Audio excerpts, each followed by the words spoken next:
August 8వ తారీఖు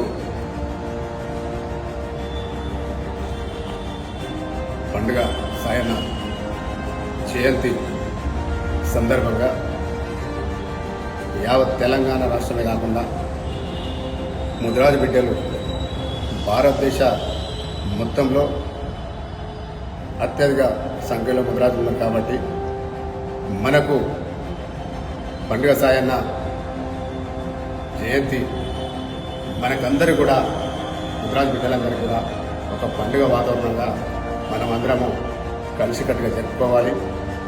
అలాగే ఎస్సీ ఎస్టీ బీసీ మైనార్టీలకు అందరికి సంబంధించి కూడా బహుజన బిడ్డ పండుగ సాయన్న ఆయన చేసిన గొప్ప పనులు కానీ ఆయన త్యాగాలు కానీ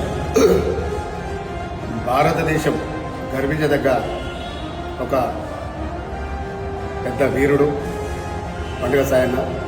ఆయనను కూడా మనమందరం కూడా ముదిరాజు బిడ్డలందరూ కూడా ఎప్పుడు ధైర్యం కోల్పోకుండా ఏదన్నా మనకు ఆపద వచ్చినా ఏదన్నా సందర్భాన్ని బట్టి పండుగ సాయాన్ని గుర్తుకు తెచ్చుకొని ఆయన స్ఫూర్తిగా మనమందరం కూడా ఆయనను స్మరిస్తూ ముందుకెళ్లాలని చెప్పేసి నేను మనస్ఫూర్తిగా కోరుకుంటూ, అలాగే బహుజనుల బిడ్డ ఆయన చేసిన మంచి పనులు ఒక పాలమూరు బిడ్డగా కాకుండా అక్కడ ఒక 4-5 డిస్టిక్ల పోటీ కూడా ఎవరికి నిరుపేదలు తినడానికి తిండి లేని వాళ్ళు ఎవరైతే ఉన్నారో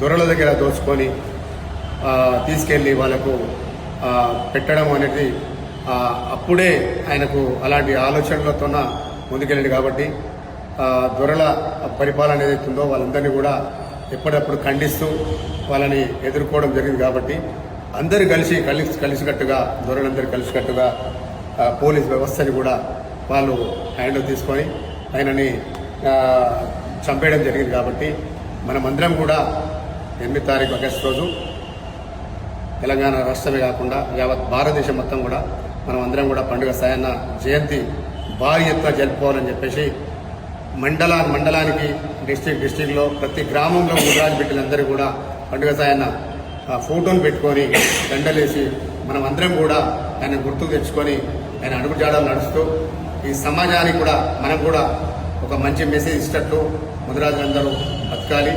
అలాగే మీరందరూ కూడా ఈరోజు నా దగ్గర రావడం చాలా సంతోషంగా ఉంది.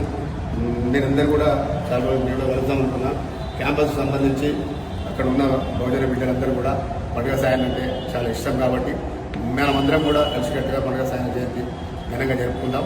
అలాగే చాలా సంతోషం. Thank you.